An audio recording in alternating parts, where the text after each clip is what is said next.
অন্ধকার ভেদ করে যখন গর্জন তোলে যুদ্ধের দামামা, তখন আকাশে ছুটে যায় এমন এক অস্ত্র যা চোখের পলক ফেলতে না ফেলতেই আঘাত হানতে পারে শত্রুর বুকে।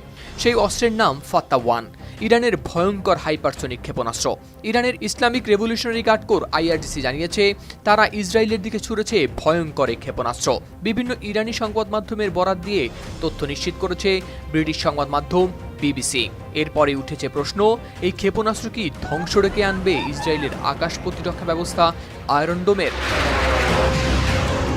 IRGC ফাত্তা ক্ষেপণাস্ত্রকে উল্লেখ করেছে ইসরায়েল ধ্বংসকারী হিসেবে। তারা বলছে এটি অত্যাধুনিক প্রযুক্তির একটি হাইপারসনিক অস্ত্র। এই ধরনের ক্ষেপণাস্ত্র এত দ্রুত গতিতে চলে যে বর্তমানে প্রচলিত আকাশ প্রতিরক্ষা ব্যবস্থা সেটি আটকাতে বা প্রতিহত করতে পারবে না। চলমান সংঘাতে প্রথমবারের মতো এই বিধ্বংসী অস্ত্রের ব্যবহার করেছে বলে ধারণা করা হচ্ছে। যদিও 2024 সালের অক্টোবরেও এমন এক হামলার খবর শোনা গিয়েছিল। তেহরানের ভাষ্যমতে এই ক্ষেপণাস্ত্র হল তাদের কৌশলগত শক্তির প্রতীক। 2023 সালে ফাত্তা ক্ষেপণাস্ত্রের উন্মোচন করে ইরান। তখন দেশটির সর্বোচ্চ নেতা আয়াতুল্লাহ আলী খামেনি এটির নাম দেন ফাত্তাহ।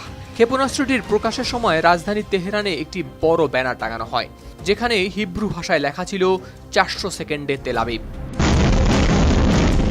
সেই ব্যানারের ভয়াল বার্তাই যেন আজ নেমে এসেছে বাস্তবের মঞ্চে। ক্ষেপণাস্ত্রটির গতি ঘন্টায় 6100 কিলোমিটার, শব্দের গতির প্রায় 5 গুণ। এর পাল্লা 1400 কিলোমিটার পর্যন্ত। ফাত্তা-1 মাঝপথে পরিবর্তন করতে পারে এর গতি ও দিক। তাই লক্ষ্যবস্তু কোথায় থাকবে তা নির্দিষ্ট করে ঠেকানো কঠিন হয়ে পড়ে। এমনকি প্রতিরক্ষা ব্যবস্থা কোনো প্রতিক্রিয়া দেখানোর আগেই এটি আঘাত হানতে পারে।